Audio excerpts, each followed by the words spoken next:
Best performance. ఎందుకంటే తను CM KCR best CM నాకు తెలిసి. ఎందుకంటే అంతే జనాలందరికీ తెలుసు ఎవరి పాలన ఎట్లుందో జనాలందరికీ తెలుసు. ఒకసారి చూద్దాం అన్న ఉద్దేశంతో ఇతను కేసారు రేవంత్ రెడ్డి గారికి. ఇప్పుడు పరిపాలన ఏం బాగాలేదు. జనాలకు కూడా తెలుసు కదా బాగాలేదు అనేది. డైరెక్ట్ చెప్తున్నా బాగాలేదు.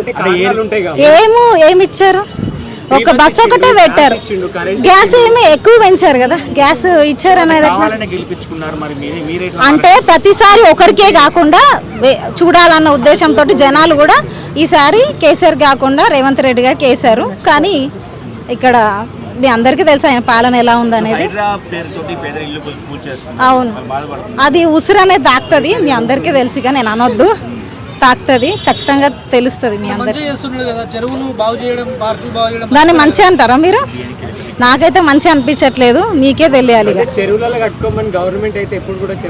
ఎప్పుడుదో అయ్యే దాని గురించి ఇప్పుడే చేయడం కూడా కరెక్ట్ కాదు కదా.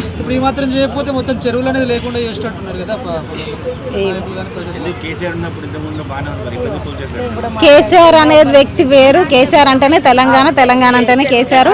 కేసీఆర్కి సాటి ఎవ్వరు లేరు. మళ్ళీ నెక్స్ట్ టైం సీఎం ఖచ్చితంగా కేసీఆర్ వస్తాడు. నేనైతే చెప్తాను ఒకసారి చూద్దామన్న ఉద్దేశంతో రేవంత్ రెడ్డి గారికి వేశారు అంతేగాని సీఎం నెక్స్ట్ ఖచ్చితంగా రేవంత్ రెడ్డి గారికి రాడు, సీఎం అవ్వడు. నేను ఇదే గ్యారంటీ. అట్లా ఏం లేదు. కేసీఆర్ ఎప్పటికీ నెంబర్ 1 స్థానంలోనే ఉంటాడు. ఎప్పటికీ కేసీఆర్ నెంబర్ 1.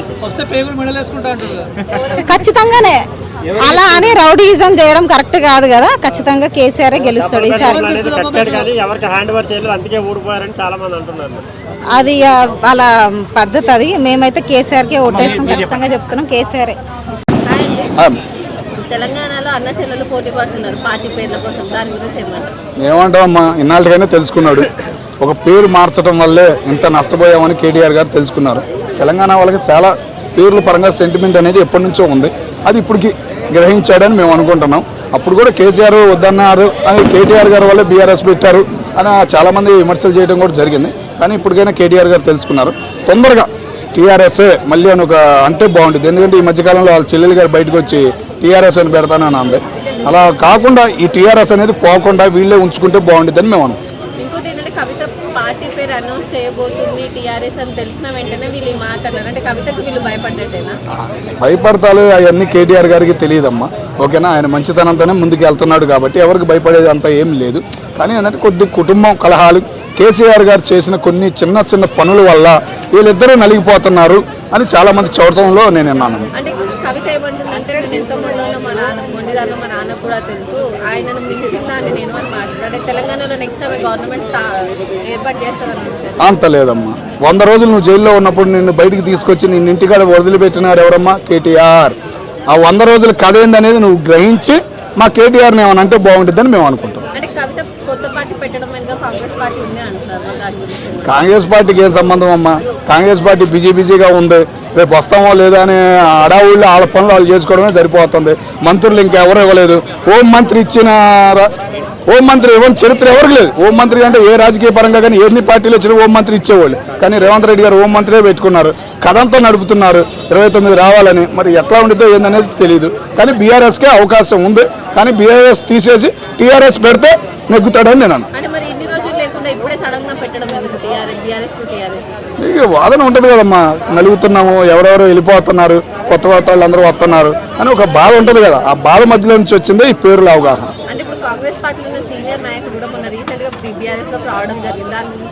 జీవన్ రెడ్డి గారు చరిత్ర ఉందమ్మా ఆయనకి. ఆయన వెనకమాల ఆయన నియోజకవర్గంలో ఒక కథ ఉంది. మరి ఆయన ఎందుకు తొందరపడ్డా ఈ టైంలో? ఒక 2 సంవత్సరాల తర్వాత ఏదో సంవత్సరం ఎలక్షన్లో ఉన్నప్పుడు తొందరపడితే బాగుండేది. ఈ టైంలో ఎందుకు తొందరపడ్డా అనేది అర్థం కావట్లేదు. అదేమంటే రేవంత్ రెడ్డి గారి మీద, చంద్రబాబు నాయుడు గారి మీద నిందలేస్తున్నాడు. మరి అది కూడా కరెక్ట్ కాదనే చాలామంది అంటున్నారు. మరి ఆయన ఎందుకు వెళ్ళాడు అనేది ఇప్పుడు కూడా క్లారిటీ లేదు. రేపు ఏదో బహిరంగ సభ అవుతుంది అంటున్నారు. ఆ సభలో ఏమైనా క్లారిటీ ఇస్తాడేమో అని మేము అనుకుంటాం.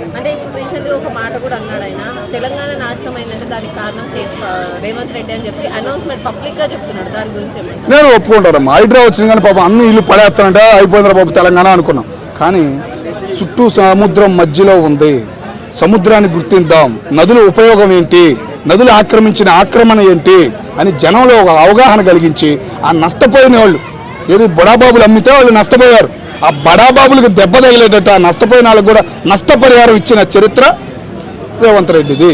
మీరు బడాబాబులు అంటున్నారు, మళ్ళీ వాళ్ళ తమ్మునింటికి కూడా హైడ్రా నోటీసులు ఇచ్చారు, ఇంతవరకు ఎందుకు కూర్చోలేదు? ఎక్కడమ్మా నువ్వు రైట్ కరెక్ట్ క్వశ్చన్ అడిగావమ్మా. వాళ్ళ తమ్ముడింటికి కాదమ్మా, దాని పక్కన ఉన్న ఒక 5 సెంటే అది ఆక్రమించింది. ఆల్రెడీ ఆ గోడలన్నీ కూలగొట్టేశారు. మీరు చూసారో లేదో మరి నాకు అయితే తెలియదమ్మా. నేనైతే ఇంటికి వెళ్ళానమ్మా, మొత్తం ఇల్లు అంతా చూశాను కాబట్టి అంత క్లారిటీగా చెబుతున్నానమ్మా. ఫాతిమా కాలేజ్ కూడా ఇచ్చారమ్మా నోటీసు, ఉంటుంది ఎగ్జామ్స్ మూమెంట్ మే నెలలో ఉంటుంది రిజల్ట్ అని మేము అనుకుంటున్నాం. అంతే మరి ఇంకో బిల్డింగ్ రెడీ చేసుకుంటున్నారు వాళ్ళు, పిల్లల్ని ఇబ్బంది పెట్టకూడదు కదా. అది ఇప్పుడు ఏదైతే సంగారెడ్డిలో హైడ్రా పనులకు హైకోర్టు నుండి స్టే ఇచ్చినప్పటికీ కూడా ఇప్పటికీ కంటిన్యూస్ గా హైడ్రా వెళ్ళి అక్కడ బుల్డోజర్లతో కూలగొట్టడం ఎంతవరకు కరెక్ట్? అంటే స్టే ఇచ్చింది కదా కోర్టు, హైకోర్టు స్టే ఇచ్చిందంటే దానికి ఎవరైనా ఇవ్వడానికి రెడీగా ఉండేది అధికారి. ఏమనుకుంటున్నావు గవర్నమెంట్ అధికారి అంటే? హైకోర్టు హైడ్రా రంగనాథ్ మీద మీరు ఇట్లా చేయొద్దు, మీరు డైరెక్ట్ కూర్చోద్దు అని ఎందుకు మొట్టకాలేస్తున్నారు? ఎన్నిసార్లు వెళ్తున్నాడు తెలుసా మా రంగనాథ్ గారు? మరి వెళ్తున్నాడు, కలుపుతున్నాడు, జడ్జి గారికి ఎవరైనా ఇస్తున్నాడు. అరే పాప ఆయన తిరిగినాడు కోర్టు జడ్జికి, పోలీసులు కూడా తిరగట్లేదమ్మా కోర్టులకి. ఆయన బ్రహ్మాండంగా తిరుగుతున్నాడు, కరెక్ట్ ఆలోచన ఇస్తున్నాడు, ఉపయోగపడే విధంగా చేస్తున్నాడు ఆయన. అది రేవంత్ రెడ్డి గారి పరిపాలన బాగుంది సార్. ఎందుకంటే తను ఆడవాళ్ళకి ఆలోచించి తను ఉచిత బస్సులు పెట్టిండు, ఫ్రీ టికెట్లు పెట్టిండు. సామాన్యుల ఆడవాళ్ళకి, పేద ఆడవాళ్ళకి ఉచిత బస్సులు పెట్టిండ్రు. ఆ బస్సు తీసేయండి అని అందరూ అంటున్నారు, కానీ గవర్నమెంట్ ఎంప్లాయీలు కూడా అదే బస్సులో పోతున్నారు. ఫ్రీ అని తెలిసి కూడా అదే బస్సులో పోతున్నారు.